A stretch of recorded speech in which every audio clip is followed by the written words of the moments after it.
Assalamualaikum warahmatullahi wabarakatuh. My name is Aina Yahdian Lil Islami with student ID number A1M220079. Okay, in this video I will explain some material of micro teaching that are four kinds of learning models that I will explain in this video, namely PBL atau problem based learning, so PGBL or project based learning, discovery learning, and the last is inquiry learning. Okay, easy for me and easy for us. I speak by or I explain by Indonesian language. Okay, like I say before, there are four model learnings of this material. The first is project based learning or PGBL. So the second is problem based learning or PBL. So the third is inquiry learning, and the last is discovery learning. Okay, exactly to the first material. Baiklah, untuk materi yang pertama ada problem based learning atau model pembelajaran yang menggunakan berbagai kemampuan berpikir dari peserta didik secara individu ataupun secara kelompok dengan lingkungan yang nyata atau lingkungan sekitar mereka, atau dapat dikatakan autentik untuk mengatasi permasalahan sehingga mereka mampu menguasai atau mengatasi permasalahan yang bermakna relevan dan kontekstual. Itu menurut Tan On Seng pada tahun 2000. Nah, dalam pembelajaran problem based learning atau pembelajaran berbasis masalah meliputi pengajuan pertanyaan atau masalah, memusatkan pada keterkaitan antara disiplin, penyelidikan, autentik, kerjasama yang menghasilkan karya serta peragaan. Nah, pembelajaran berbasis masalah ini atau problem based learning tidak dirancang untuk membantu guru memberikan informasi yang banyak atau sebanyak-banyak mungkin pada siswa. Namun, pembelajaran ini bertujuan untuk membantu siswa untuk mengembangkan keterampilan berpikir dan keterampilan mereka dalam pemecahan masalah itu sendiri. Tujuan dari model pembelajaran problem based learning atau pembelajaran dalam pemecahan masalah yaitu yang pertama, meningkatkan kemampuan dalam menerapkan konsep-konsep pada permasalahan.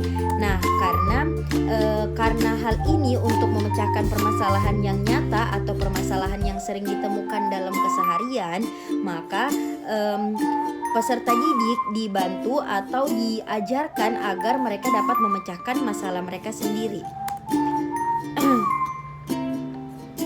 Kemudian untuk tujuan yang kedua yaitu pengintegrasian konsep high order thinking skill atau HOTS, yaitu mengacu pada kemampuan berpikir kritis di mana pikiran mereka dialurkan untuk mengembangkan kemampuan mereka dalam memecahkan masalah. Nah, pada integrasian konsep high order thinking ini, peserta didik diarahkan untuk bisa mengembangkan keinginan mereka sendiri-sendiri dan untuk mengembangkan keterampilan mereka dalam memecahkan masalah. Tujuan yang selanjutnya yaitu dalam pembelajaran kelompok, maka siswa harus belajar bisa saling mengindikator atau memahami antara satu peserta didik dengan peserta didik yang lainnya dalam memecahkan masalah bersama. Nah, kemudian dalam pembelajaran siswa juga diajar untuk mempelajari atau memecahkan masalah mereka secara individu untuk memperoleh informasi tambahan. Nah, mengapa pentingnya pembelajaran secara individu? Karena mereka akan memecahkan masalah mereka sendiri dalam keseharian mereka di masa yang akan mendatang. Selanjutnya, untuk sintak pada problem based learning, yang pertama memberikan orientasi tentang permasalahan kepada peserta didik. Di sini guru membahas tujuan pembelajaran dan kemudian guru juga akan memberikan permasalahan kepada peserta didik. Kemudian guru sebagai pendidik akan memotivasi peserta didik untuk mampu terlibat dan turun langsung dalam mengatasi permasalahan. Nah, kemudian untuk sintaks yang kedua, yaitu mengorganisasikan peserta didik untuk meneliti. Nah, pada sintaks yang kedua ini, guru membantu peserta didik untuk mengidentifikasikan tugas-tugas belajar yang terkait dengan permasalahan yang dihadapi oleh murid. Kemudian pada sinteks yang ketiga yaitu membantu investigasi mandiri dan kelompok. Nah, maksud dari hal ini siswa didorong untuk mendapatkan informasi yang lebih tepat atau lebih relevan mengenai permasalahan yang telah diberikan. Nah, guru sebagai pendorong atau fasilitator kiranya turun untuk mendorong peserta didik untuk mendapatkan atau memperoleh informasi yang tepat.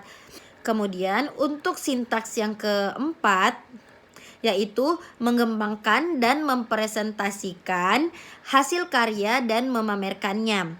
Nah, maksud dari hal ini setelah peserta didik berdiskusi dengan kelompok mereka atau setelah memecahkan masalah yang telah diberikan, maka mereka akan melaporkan data-data yang telah mereka peroleh, baik berupa presentasi ataupun tulisan atau berupa hasil karya yang diperoleh dari pemecahan masalah tersebut.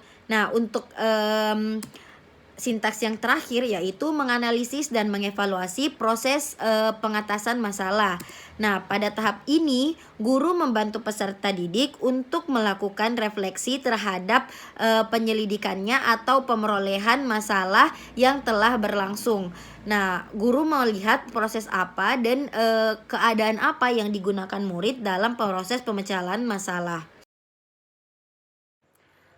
Oke, selanjutnya untuk model pembelajaran yang kedua yaitu Project Based Learning atau PJBL adalah model pembelajaran yang menjadikan peserta didik sebagai subjek atau pusat dari pembelajaran.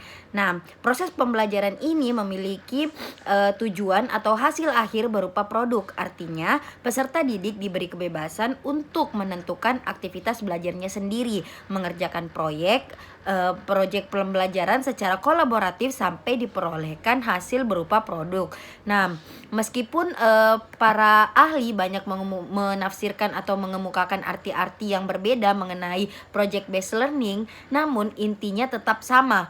Project based learning adalah model pembelajaran yang berupa tugas nyata seperti kerja proyek, berkelompok, baik individual dan mendalam untuk mendapatkan pengalaman belajar yang bermanfaat atau bermakna. Kemudian tujuan atau pencapaian yang ingin dicapai dalam project based learning adalah salah satunya yaitu melatih sikap proaktif peserta didik dalam memecahkan suatu masalah. Jadi siswi atau peserta didik digiring atau dibimbing untuk dapat memecahkan suatu masalah. Kemudian yang kedua, mengasah kemampuan peserta didik dalam menguraikan suatu permasalahan di kelas. Jadi peserta didik mampu memecahkan atau menguraikan permasalahan yang dihadapi. Nah, yang ketiga, meningkatkan keaktifan peserta didik di dalam kelas untuk menyelesaikan permasalahan yang kompleks sampai diperolehkan hasil yang nyata. Jadi peserta didik tidak semerta-merta hanya diajarkan untuk memecahkan masalah, namun mampu menyelesaikan masalah sampai tuntas. Kemudian yang keempat, mengasah keterampilan peserta didik dalam memanfaatkan alat dan bahan yang gunanya untuk menunjang aktivitas belajarnya. Jadi tidak hanya pola pikir, namun juga mampu menggunakan kreativitas atau keterampilan dalam memanfaatkan alat-alat yang ada di sekitar mereka. Dan yang terakhir atau kita bisa mengatakan selain melatih sikap proaktif, dia juga dapat melatih sifat kolaboratif peserta didik. Jadi antara peserta didik tidak ada perselisihan, namun kolaboratif dalam menyelesaikan suatu permasalahan. Kemudian untuk sintaksnya sendiri dari PJBL atau Project Based Learning, yang pertama yaitu menentukan pertanyaan mendasar. Nah, sebelum masuk ke materi, guru harus memberikan pertanyaan mendasar terkait materi yang akan dipelajarinya. Kemudian yang kedua, menyusun desain pencapaian proyek. Jadi menyusun desain proyek ini bersifat kolaboratif, artinya kerjasama antara guru dan juga peserta didik. Kemudian yang ketiga ada membuat jadwal aktivitas. Nah, setelah guru dan peserta didik menyusun desain perancangan proyek, dilanjutkan dengan membuat jadwal aktivitas. Nah, salah satu contoh dari membuat jadwal aktivitas, yaitu menentukan timeline ataupun deadline. Kemudian yang keempat, melakukan monitor dan perkembangan kinerja peserta didik. Jadi selama peserta didik mengerjakan proyek yang ditugaskan, guru harus aktif dalam memonitori kegiatan mereka. Kemudian yang kelima, menguji hasil kinerja peserta didik. Jadi guru harus bisa menguji atau mempertimbangkan tingkat pencapaian peserta didik dalam penyelesaian proyek yang ditugaskan atau yang diuji atau yang nantinya akan diuji atau dinilai oleh guru. Kemudian yang terakhir, mengevaluasi pengalaman. Jadi, evaluasi pengalaman berupa refleks dari kegiatan yang sudah dijalankan. Nah, pada tahap ini guru bisa melakukan diskusi ringan pada peserta didik terkait pengalaman selama mengerjakan atau menyelesaikan proyek tersebut. Selanjutnya, metode pembelajaran discovery learning. Jadi, salah satu psikolog yang bernama Jerome Burner pada tahun 1961 menemukan konsep metode pembelajaran yang dikenal dengan model discovery learning.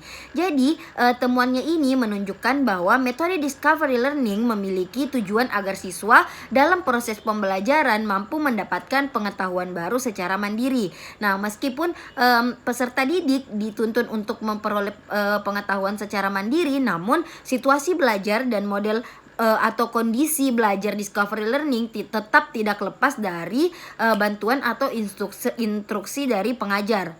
Nah, dapat kita katakan bahwa discovery learning adalah metode pembelajaran yang menerapkan inquiry based instruction. Jadi, pembelajaran yang mendorong siswa untuk menyelidiki sendiri, menemukan dan membangun pengalaman serta pengetahuan masa lalu menggunakan institusi atau imajinasi dan kreativitas mereka sendiri. Nah, selain itu siswa juga diajar untuk mencari informasi baru dan mencari fakta-fakta atau kolerasi atau kebenaran baru melalui belajar. Jadi belajar tidak sama dengan menyerap apa yang dikatakan atau yang dibaca dari pengajar. Namun dalam metode discovery learning secara aktif dalam belajar mencari jawaban dan solusi sendiri.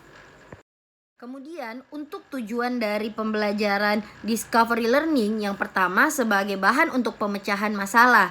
Nah, instruktur atau guru akan membimbing dan memotivasi peserta didik untuk mencari solusi dengan menggabungkan informasi yang ada atau yang telah ditemukan oleh peserta didik sendiri. Kemudian yang kedua, manajemen belajar mengikuti siswa. Jadi instruktur atau guru harus mengizinkan peserta didik untuk bekerja atau bekerja sendiri atau dengan orang lain. Nah, dalam discovery learning peserta didik belajar dengan kecepatan masing-masing. Jadi ada fleksibelnya dalam pembelajaran, membuat belajar menyenangkan. Kemudian yang ketiga, mengintegrasikan dan menghubungkan. Jadi yang dimaksud di sini yaitu pelajar atau instruktur harus memiliki keterampilan untuk mengajar. Nah, dalam discovery learning sendiri, metode mengajar yang menekankan pada bagaimana struktur dapat menggabungkan pengetahuan sebelum dan informasi yang baru yang dimiliki oleh peserta didik. Kemudian yang terakhir ada analisis dan interpretasi informasi. Jadi discovery learning berorientasi pada proses dan didasarkan pada asumsi peserta didik bahwa pembelajaran bukan hanya sekumpulan fakta, melainkan strategi pada pembelajaran ini menekankan bahwa peserta didik pada hakikatnya belajar untuk menganalisis dan menafsirkan informasi atau konsep yang diperoleh daripada menghafal jawaban atau bahan ajar yang diberikan oleh guru. Untuk sintaksnya sendiri, tahapan pertama yaitu stimulus. Pada tahapan ini, pengajar akan memberikan beberapa pertanyaan untuk memancing rasa penasaran dan ketertarikan peserta didik. Kemudian yang kedua ada identifikasi masalah. Nah, tahapan kedua guru atau pengajar memberikan kesempatan untuk mengidentifikasi masalah yang menjadi bahan pembelajaran. Nah, selanjutnya peserta didik membuat hipotesis atau pertanyaan masalah yang sifatnya sementara pada awal pembelajaran. Kemudian tahap selanjutnya atau yang ketiga yaitu pengumpulan data. Jadi hipotesis yang telah disusun oleh peserta didik bisa digunakan sebagai bahan awal untuk mengumpulkan data dan informasi yang berkaitan untuk menjawab hipotesis analisis tadi. Kemudian yang keempat adalah olah data, di mana data dan informasi setelah dikumpulkan, maka selanjutnya peserta didik akan mulai menganalisis dan mengelola data yang telah diperoleh. Kemudian yang kelima ada pembuktian. Nah, hasil dari olah data tadi kemudian dilakukan pengecekan dan pemeriksaan secara cermat. Lalu peserta didik bisa menghubungkan dengan hipotesis awal. Kemudian yang terakhir ada generalisasi, yaitu peserta didik menarik kesimpulan dan yang bisa dijadikan prinsip umum pada semua kejadian atau masalah yang sama yang telah diperoleh dari awal sampai tahap generalisasi ini. Oke, selanjutnya untuk metode pembelajaran yang terakhir yaitu inquiry learning. Inquiry learning adalah model pembelajaran yang pada dasarnya memiliki prinsip mengajak peserta didik untuk aktif bertanya dan bereksperimen secara mandiri selama proses pembelajaran. Nah, dalam pembelajaran inquiry ini peserta didik mencari materi pembelajaran secara mandiri, kemudian mencari tahu materi dan mengajukan pertanyaan dan melakukan riset atau penelitian secara mandiri. Nah, ini memiliki dua jenis. Yang pertama, open inquiry atau inquiry terbuka, yaitu pengajar menempatkan diri sebagai fasilitator selama proses pembelajaran. Pengajar bisa memberikan masukan dan ikut terlibat membantu peserta didik jika diminta. Kemudian yang kedua ada guided inquiry atau inquiry terbimbing, yaitu berbeda dengan open inquiry. Di sini peran dari pengajar dimulai dari menentukan tema dan topik dalam penyelidikan yang akan dibahas. Selain itu, pengajar juga turut mengembangkan pertanyaan-pertanyaan yang akan diselidiki oleh peserta didik.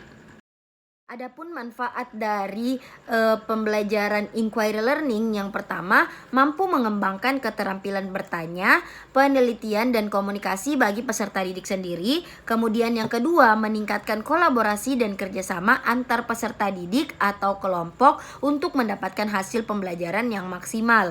Yang ketiga, mampu memecahkan masalah, membuat solusi dan mengatasi pertanyaan dan masalah dalam kehidupan nyata. Nah, hal ini dapat mengembangkan bakat dan juga mengembangkan keterampilan berpikir kritis atau critical thinking skill dan meningkatkan keberhasilan dalam proses pembelajaran peserta didik sendiri. Nah, yang terakhir, meningkatkan partisipasi dalam penciptaan dan perbaikan ilmu pengetahuan dalam proses pembelajaran.